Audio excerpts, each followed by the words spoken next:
And then the other thing I wanted to do was introduce our very special guest. This is Kathy from Seton Hill University. And just to kind of preface this, Kathy, I've given these schools a very, very, very brief explanation, probably less than you could share than, or probably less than what you could share. But we did give them, a handbook, a course catalog, kind of a rough introduction to what the program is. But I did want them to get to know who you are, who Seton Hill is. I know, like for many people, had never heard of the university until we started this collaboration, and so I want to give you a chance to give a face, a name, and introduction of you, your program, your school to these teachers and administrators out here in Los Angeles. Well, thanks, Edgar. I appreciate it. And welcome, everyone. Thank you for your time today. I know for us, this is our last day of classes. So the students and teachers are anxious with, the end of Holy Week here. So I'm Kathy Rother, and I'm the Assistant Dean for Academic Affairs for the university. And so one of my responsibilities is the college and high school program. And we've been involved in this program since the 1990s. And I was actually, I'm a retired high school principal, so I understand a lot of where you all are coming from. And my last assignment was with the Diocese of Phoenix. I was in an inner city Catholic high school there. And before that, I was in administration at South Point Catholic High School in Tucson. So I came here because I've been associated with the Sisters of Charity for most of my adult life. And I knew about this university because my mother was a student here. And I always heard about her and Elizabeth Ann Seton, who is our patron saint. And as a result of that, when I was done being a principal, I was able to come here and take on this position. And I bridged the two worlds of high school and higher ed because of my experience. And I actually was one of the first people who piloted this program with Seton Hill in the 1990s. So one of the things I'll just say very quickly before I want to make sure you all get all your questions answered is that we started this program specifically for Catholic high school students. And it was done in the 1990s at a time when higher ed, especially Catholic higher ed, was becoming precipitously expensive for families. And so one of the things that Seton Hill was attempting to do in the spirit of Elizabeth Ann Seton was to make an affordable head start to college for those students who are able to do college level work in their junior and senior year in high school. And you all know there's that group that every year they're capable and they're willing.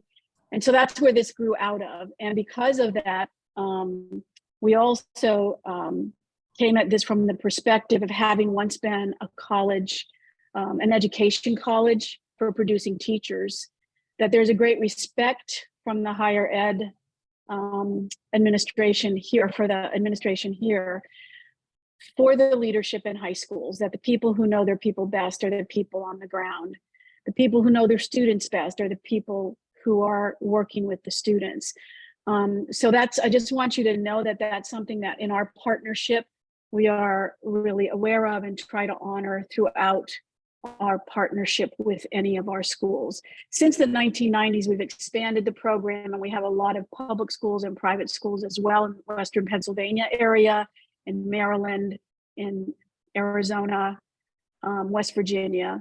So we, in every state it's a little bit different. So anyway, that's kind of the perspective of where we come from and why we started this program and why we continue it. Because as you all know, higher ed has not gotten any less expensive. So we can do a lot for students to get started. In fact, we did some data crunching 3 weeks ago now, where we saw that our incoming freshman class this year, over 40% of them, 47% of them came with at least 12 credits of college transfer credit. So that, and then another 30, like 5%, came with more than 15. So out of that grew, our president decided that we would start some 3+ programs to see if there were some ways that we could start making our advisors here aware that students they're coming with a lot of transfer credit. And sometimes that's AP, sometimes that's college and high school, sometimes that's junior college, but nevertheless, there are many students who now will be able to graduate in 3.5 or 3 years.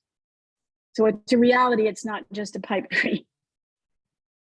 So with that, I would say I'm open to any questions or anything that anybody wants to know. I'm not sure what Edgar, having shared the handbook with you and our course catalog is a very good start. Thank you, Kathy. I will put in the chat the resources that Kathy just mentioned, so that if it was in the invite also, but Great. if you didn't have it, I'll put it in the chat. But maybe we could. But we did want to make this session more Q&A because you've heard a lot from me and maybe from these documents about what the program's about. But it's nice to hear from someone who's actually been an administrator in this program, someone who's a director of this program, instead of from me. But maybe Kathy, just to start, I have two like common questions that schools have. So, and sure you get them all the time. So a couple questions that maybe is general that schools have been asking me are first is the talk about transferability. So can you talk a little bit about in your experience when families come to us and say, hey, does this class transfer? Does this count for college credit? What's the common experience have you had in terms of courses from Seton Hill and their transferability? Yes, that is a very common question. And it's a really easy answer. Our students from college and high school have a Seton Hill transcript just like our undergrads have. So it doesn't say college and high school course, it says psychology 110. So that's one thing that they should know. The second thing is that the courses are transferable. What I can't tell you is what they're going to be transferable for in any particular program, because every school does their own thing. And they're very idiosyncratic. And even within the university or college, the departments decide what counts and what doesn't count for what. So many of our courses they're transferable, not many of them. All of them have been transferable for, if not a major course, a course that is core, or what we call our liberal arts core, or gen ed, if you're in a state university, so that they can qualify a lot for that. So it would be no different than what courses in AP would transfer for. So you probably know in California, somebody like a Stanford won't take anything from anybody. So, there's no reason to even try. If a student has really got their heart set on Stanford and they're going to go there, none of this is going to matter. Same for Notre Dame. The military academies and the Ivy Leagues do not take credit from anywhere but their own institution. So those are the only ones I know of for sure. We've had no problems with our students having transferable credit to the universities they've been going to. And of course, because a lot of our students are from Western Pennsylvania, they go to Carnegie Mellon and Duquesne, Pitt, Penn State, University of Pennsylvania, WVU. I've had some from Boston. And they've all been accepted. It's just, I can't tell you. I don't actually know what they were given for, because we don't get that report back from them. Thanks, Kathy. And then the second question I have is we have a lot of teachers here and administrators. And so a lot of people will ask me, how much extra work or oversight, or as they partner with you in terms of doing these dual credit, dual enrollment type classes, what type of expectations are there for teachers to abide by or to align with, the Seton Hill course? Okay. So that's one of the things that I like about our program, and that is that we really respect what you all do in the classroom. So we don't produce a syllabus that you have to teach. Even in our own programs, if I'm, a freshman English class, two different professors use different textbooks, different ways of teaching. They use different syllabi. So we don't have a standard syllabus for any one of our courses. They change all the time. So it would just not be correct for me to ask that from all of you, all of the teachers. So in terms of the amount of work, the most work happens at the beginning, because the course has to be presented and submitted to Seton Hill in the Seton Hill syllabus template. It has to be aligned with our program objectives. So if it's an English class, with our English major program objectives. And in the template, there's a table that you have to put, align those with. I think most of the teachers who have done this report to me that it takes, 4 to 5 hours. And Erin Doherty might have a better clue about this since her teachers have just been through this. Many principals give their teachers a half day of work day to work on this. So if they already have a syllabus that they're working with, putting it into our template is not that difficult. But if you don't have anything except your notes to work with, it can be a little more laborious. Once it's done and submitted to us, we also ask for 3 student assessment samples that you give to, I use those to look at rigor. Then those come to me. And once that's done, really everything is in my court to evaluate, to align. I have to produce a big alignment chart for our provost for every course that's submitted. And I have to show alignment between your course objectives and our program objectives, the content of your course and the content of our course. And the textbook, to make sure the textbook is a rigorous enough textbook, or online resources. So all of those, then I send that on to the provost with a recommendation, because my area was always curriculum and instruction. I know the curriculum here really well. It's very easy to see, if something's going to work or not going to work. And then a lot of times we work back and forth with the teacher to make sure that we have a clear understanding of what is included in the syllabus and what the expectations are. So after that initial submission is done, and I go, let's assume it goes through to the provost approves it. It's good for 3 years. We do a review every 3 years.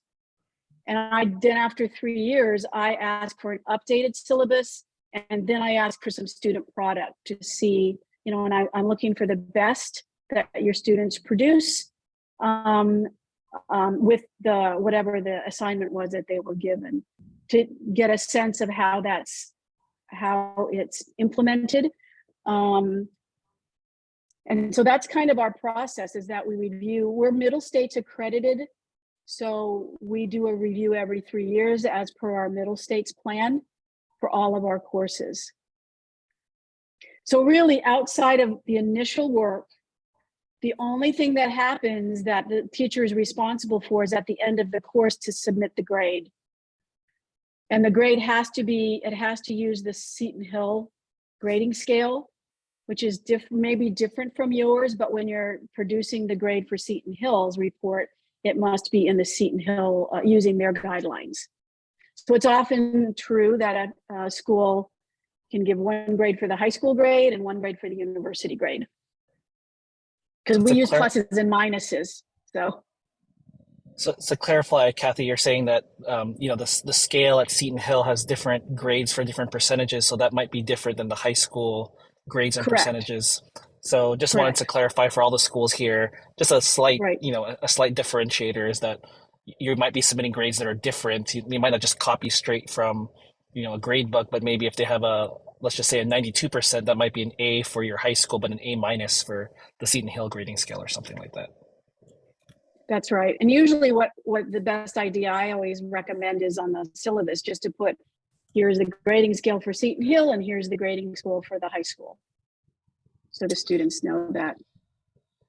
Well, thank you, Kathy. And so those are like the 2 main ones I thought of in my head, but because you all are here and you guys all sacrificed your time, I did want to open up the idea for questions. So if you want to unmute or if you want to put things in the chat, but I didn't want this to necessarily be, I wanted this to be a space for everyone to get all their questions answered before moving forward. So does anyone have any questions?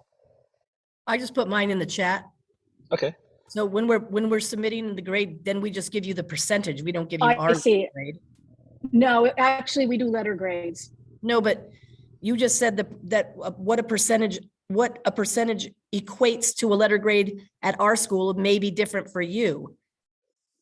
Correct. So if you have a 92, just as an example, if you have a 92% at your school and it's an A and it's an A minus at Seton Hill, you would submit it as an A minus to Seton Hill. Oh, so you'll send us your rubric. Yes. I have I'll send you the grading scale. Yeah, you'll have to. Yes. Yeah. It's included in the Right. syllabus template. Okay. It might be also being one of the things that I've said, but I could send just a screenshot of what that looks like. My Sure. understanding is that in their system only accepts letter grades, so there's just a Right. small translation that we have to have. So if a student in your Right. class, like Kathy says, a 92, in your, I know for high school grade books, which this might be a fine, what do you call it, a good differential here. But sometimes in our grade books, we just put in all the grades for assignments, and the grade book generates the percentage and the letter Right. grade. And so we might have to do some work in terms of looking at a percentage, and then when I go to the Seton Hill system, like I have to calculate myself what that letter grade would be. Oh. So just to be fair, that's exactly what happens here because we use Canvas as our LMS system or as our grading or as our teaching tool across campus. And it automatically produces grades by percentage. And then we have to, as instructors, we have to then put it into the grade book or into the grade program, the grade reporting program with our registrar as a letter. It doesn't automatically happen even for us. So I understand exactly where you're coming from with that. I know Lena had a question, so Lena? Hi, good morning. Just a question about the student assessment samples. How old can they be? I'm just kind of thinking like as an AP US history teacher, most of our assessments are, practice, they model the AP exam. So there's not a lot of variation in what those assessments look like. But also, if I had kids online, like 2 years ago, could I use an assessment I did there? Or is there like a limit, the time limit for student assessments? No, I would just say use whatever is what you're doing right now, what you're using now. I mean, when you're doing DBQs, you're always looking for past ones because you know how AP cycles, the periods they emphasize. Yeah. So yeah, absolutely. You wanna use, I mean, all of them are well-written questions. So that's not, and I mean, honestly, the DBQ questions they're no-brainers for college level work. Okay. It's just good to see what you're actually using. Okay, great, thank you. Mm-hmm. But there's no like if I wanted some different ranges from students, could I use last year's students or? Oh yes. So I don't need student product for the initial submission anyway. I just need assessments you're using. Okay. Just so I get a look at what the tests look like, or the DBQs you're using, or the the presentation rubrics you're using, or the assignment explanation. If it's a science, what is the lab instructions that you're giving for that particular lab? Just so I need that to evaluate rigor or comparative rigor to what we do with our students. Okay. So it doesn't have to be completed student, like this kid got a 73. No, we don't do that until we review. Okay. Until we do the review. So we're just doing the initial submissions right now. Okay, good. Thank you. So that's a great question. So this initial submission for courses, I know because a lot of teachers here, just to reiterate what was mentioned, that you'd be submitting an assessment that you'd be giving out in your course, not necessarily one that's already been done, but just the assessment itself so they can review for rigor and things like that. Right. Exactly. It's also important to give us or give me some detail on the textbook. I have this in the template, but just to determine which actual textbook it is, and especially in science, it's really, it's difficult for us to approve a course if the textbook is more than 8 or 10 years old. For literature, for, history, depending on how old the history book is, it's not such a big deal. Not such a big deal for math, but for the sciences, it's pretty important here. And I'll just share with you that our provost is a chemist. So there's always that bias there. So, and I was a humanities person myself. I taught English and art history most of my career. Here I teach Western Civ, and so we kind of balance out.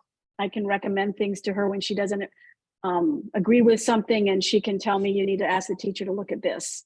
So from the sciences, but textbook year seems to be a big deal in science. Kathy, just a follow-up question to Lena's question. When they do these initial submissions, what does that feedback process look like? So I know that it might be, for me, it might be nerve-wracking to submit something and hopefully it gets approved. And so what happens if, say, it doesn't meet your standards or your rigor, or you or the provost? Like, is there a chance for resubmission? How does that look like? Absolutely.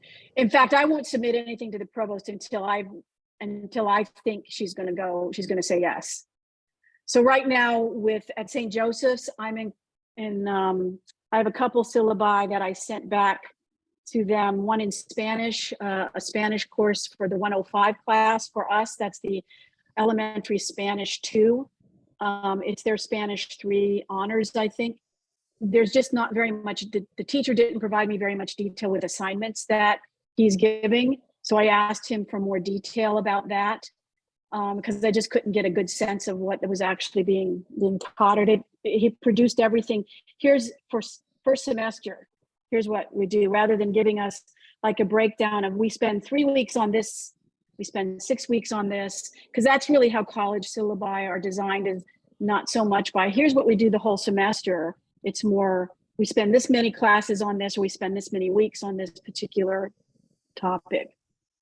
So as a follow-up to that, Kathy, what are the most common, when you're returning syllabi or giving them a chance for resubmission, what are the common things that are missing or needs to be edited for resubmission?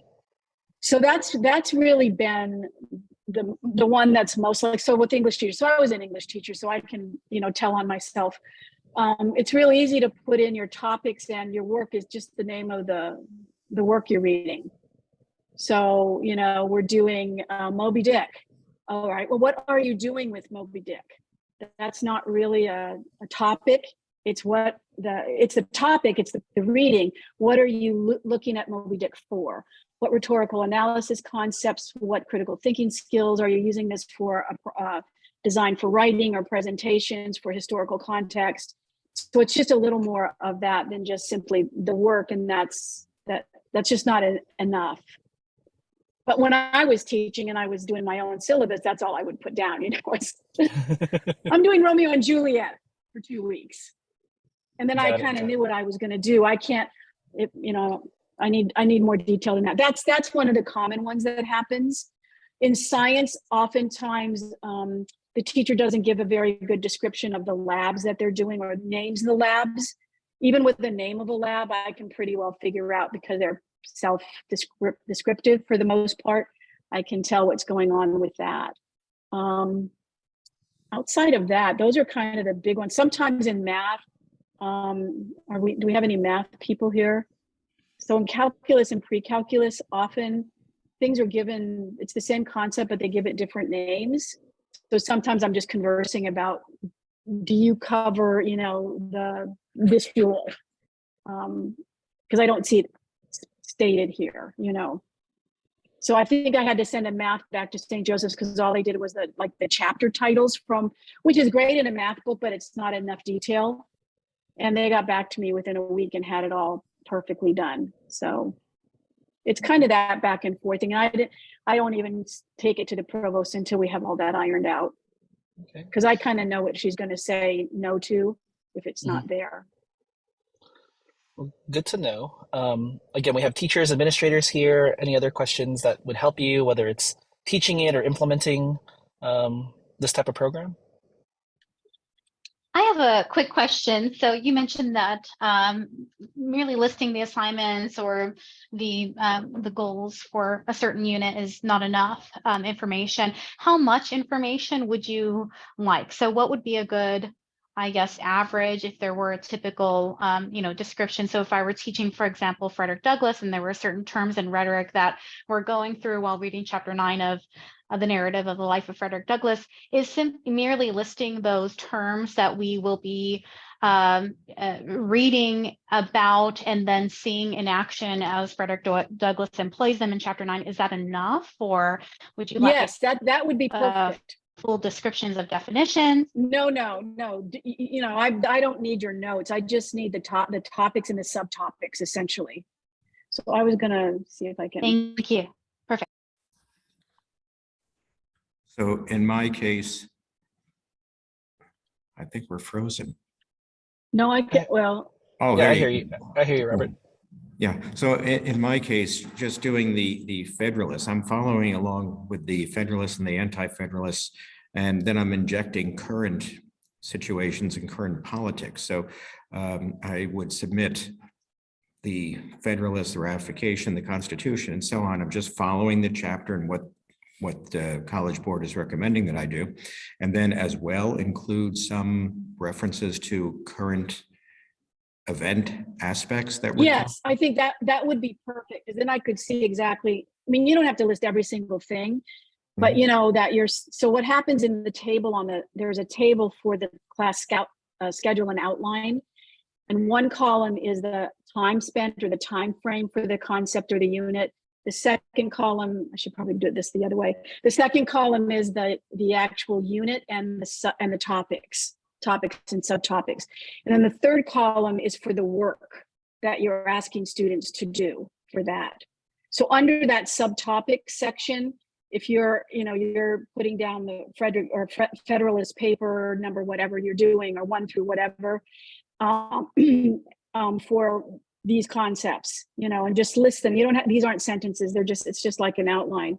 And then in the work, you might say, you're asking them to reflect on how this pertains to whatever the aspect is today, or something from today. I mean, it changes for, every year you've got a new thing you can compare it to. So it can be from some current issue in government work today. Okay, thank you.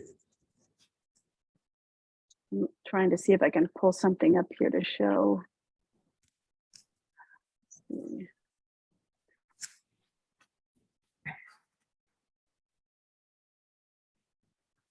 Well, for example, we were just doing Federalist 70, which is about the presidency, and given what's happened this week, it overlaps. So I sure wish I was teaching AP US history these days. That would be so fun.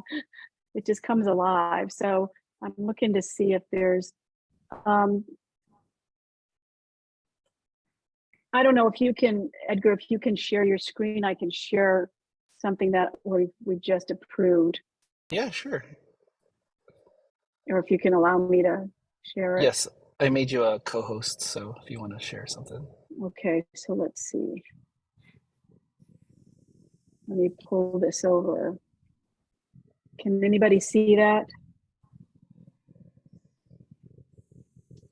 I don't know. it. Is that coming across? no. I don't see it, Kathy. Okay, let me see if I can switch this to desktop too.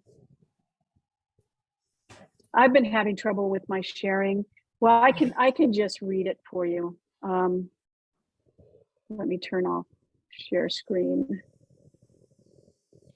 But if not, Kathy, you could share it with me, and I could share it if you want to also. Sure. Okay. So essentially, this is the AP US history that was just approved at St. Joseph's. Okay. And in the summer, they're doing Unit 1. I think they use the textbook is the American Pageant, the AP version of the American Pageant textbook from 2018. And so in the summer, the students are responsible for doing Unit 1, and the teacher has them doing Native identity. They have to come back understanding the concept of Native identity, colonial identity, Spanish, French, and British colonial comparison.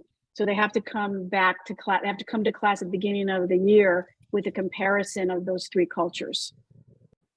So that's the work piece. And it's really just that generalized. So for Unit 2, they do that in the beginning of the year through part of September, like August and early September.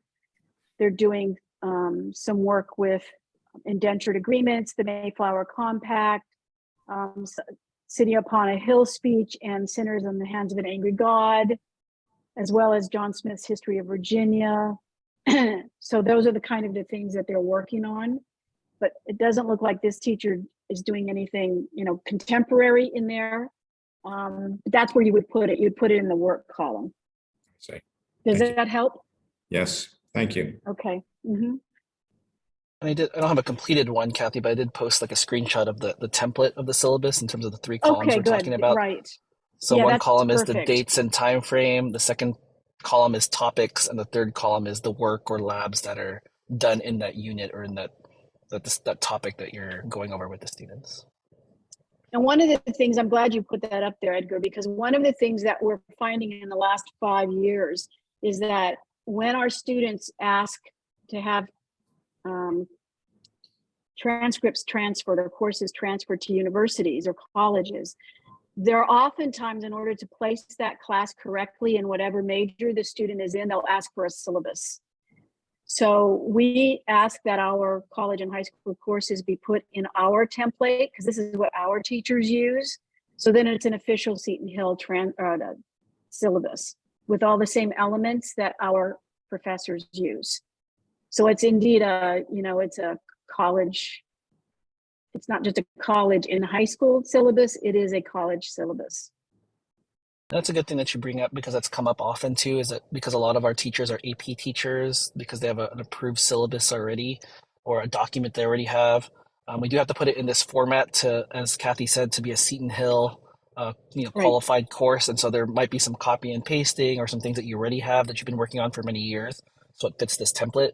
The hope is that you don't have to recreate, you don't have to create a lot of stuff from scratch, but really just take the stuff that you've been doing for years, or and a lot of you have been educators for so long, and fit the standards or the columns and the things that are requested in the template to put into these the fields on this table. Yeah, AP emphasizes different things in their process than we do, and then most college syllabi do. So, any other questions? Those are great questions that you've brought up so far. Anything else? Yeah, these have been really, really helpful to get a sense of what you're needing. Of course, anybody can email me at any time, and I'm happy to respond. I'll put your email address in the chat, Kathy. Perfect. That's perfect. Edgar, have you sent the template out to everybody with the instructions on them? I have not sent the template yet, but I'll do so after this meeting with the recording and everything. Because the other thing that you won't be able to do is you won't be able to do the program objectives, because those are all in a separate folder in our shared drive that I gave to you, Edgar, because each program has its own learning objectives. Am I allowed to share that, Kathy? I don't think you can. I think I have to do it. But if you send me a list of emails, I can put them on our share list. Okay. And then that syllabus that you were referring to, I did add it in the chat, so they didn't get to see it before this meeting, but I did upload the template, the Word document into the chat earlier. But I'll put it here in case people have missed it. And we really ask for that to be sent to me in a Word document format or a Google Doc, so that I can work with it and can make suggestions for things. So if it's a PDF, I can't really do much with it. And that's a good point to bring up. Kathy did tell me, and working with Erin, that the preference is that, and this is something that I'll be working with the administrators, so I see a lot of administrators here. We want to design some sort of Google folder type structure for Kathy to review. Ideally, we'd love her to review all our courses in a batch as opposed to individually or one by one, so it's easier for both sides. And so I'll discuss with administrators at your school kind of how we submit these. As Kathy mentioned, we'd love to keep it in a Word document, but we'll work with your administrators to how we organize it, how we put it. It almost feels like WASC when we're doing the data libraries. But I remember those days. Yes. So kind of like that, but we'll put it into folders that's easy for the school, easy for Kathy, easy for everybody who's working on these to see it being organized. And it's very similar to what St. Joseph's and Santa Maria is doing. And so just know that like the syllabus part is, from a teacher standpoint, is the part to work on, and we on our part, myself, the administrators, will work on how to submit that and send it over to Seton Hill. Are you any more clear on the timeline that you're working with, Edgar? What your needs are? Yeah, so just so the schools are aware, we are in a unique situation in terms of our timeline, and the real reason why, just to be transparent, is our goal is, or we haven't talked about this yet in our Q&A, but the cost of The tuition for Seton Hill is $230. Is that correct, Kathy? Yes, per course. Per course. Per So if you have a course. student who's taking multiple APs, it'd be 230 times the amount of courses that they're taking. We are very fortunate that through our funding, through these foundations that have supported the early college program, we are anticipating that we could support all the schools who are interested this upcoming school year. We anticipate that we could support the funding for all of them. The challenge is that because we need to budget this appropriately, we might have to accelerate our timeline. Just to be clear, their Seton Hill's original deadline or their actual deadline is at the end of July. Is that correct, Kathy? But we July want to get 15th. Yeah. July 15th. And so we want to get things earlier so that we can budget accordingly. We haven't finalized with our team here at the Archdiocese what that timeline looks like, but it'll be much faster than July 15th. But I'll be working with schools, administrators, teachers, what that timeline is. I don't know off the top of my head. And really what's driving that is that we can budget appropriately and accordingly and get ahead of that so that kids, the alternative is that we tell families, they have to pay for this course, but because we want to, essentially sponsor the students participating in this endeavor, we might need these items turned in a little bit quicker. And that's us at the Archdiocese that are pushing that. It's not Kathy, it's not Seton Hill. It's us trying to make sure that the kids can get this funded and get this approved so that they don't have to pay anything. Lynn, I see. But I would say, Kathy. I would say though, just to follow up with that I have made the provost aware of that. And so she's agreed to make this a priority. So anything coming from you all, we're kind of putting in the front of the line so that you can get your numbers together that you need.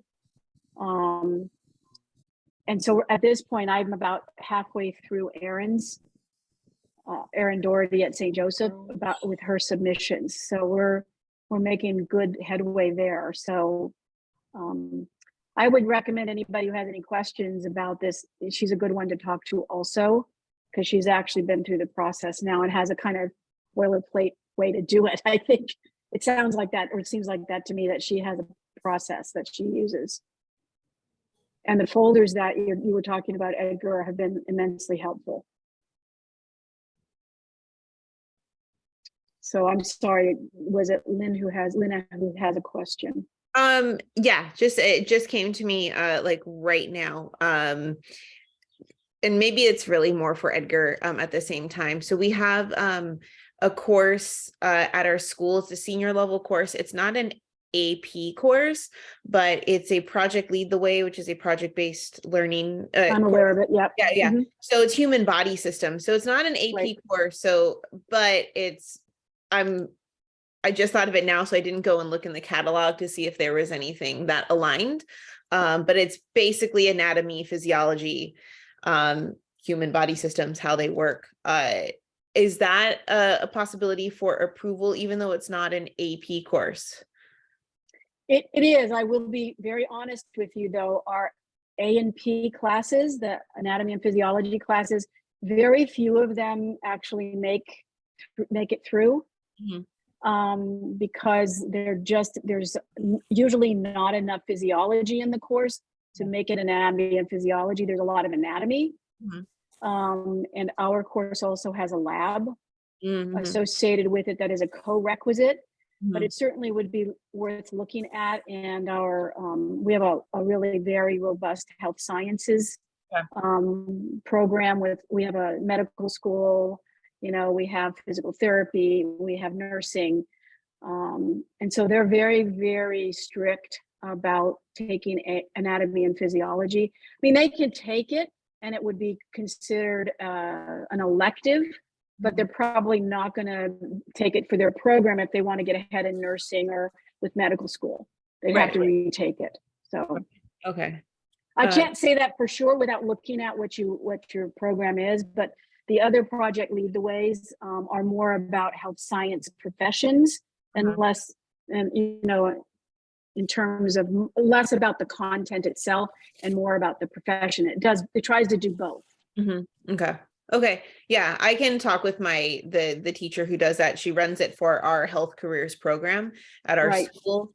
I'm trying to think in my head if they are doing any kind of labs or dissections, but I know that they do both physiology and anatomy at the same time. So Okay, yeah. I'll look into it, but I can certainly take a lab. look and give you back feedback for it. Because Okay. I'll be honest with you, if it doesn't look like it's going to fly for anything except just a gen ed course, I'll let you know. Okay, great. Thank you. Edgar's back. Yes, sorry about that. I got That's disconnected. right. Any other questions that are out there?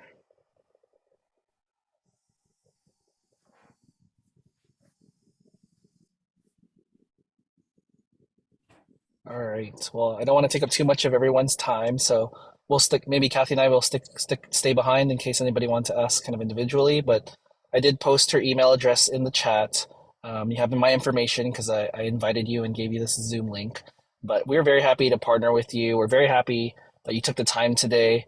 I want to point back to something Kathy mentioned at the beginning. The real purpose of this is really to help our students, and the mission is shared between our schools at the Archdiocese and with Seton Hill University. And so the opportunity to affirm our students who are taking these classes already, the opportunity to have them save money potentially or advance quicker through college and universities, we would be very happy to facilitate that. And you all as teachers, as administrators from all your different schools and who you're serving, I just want to thank you for being a part of that, for being the vessel, the instruments for making this possible. It couldn't be done without you. And so we're thankful for your time. We're thankful for your interest. We'll keep in touch. If we don't talk sooner or before then, we want to wish you a happy Easter, especially a well-deserved vacation for all of you and your families. So thank you again for being here. Again, Kathy and I will stick around if you have any other questions. But thank you, everyone. Have a blessed Christmas, a blessed Easter, everybody. I wish it were that long.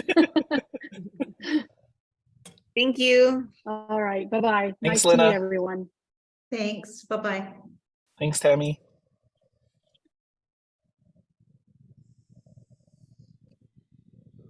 So maybe it's just us, Kathy.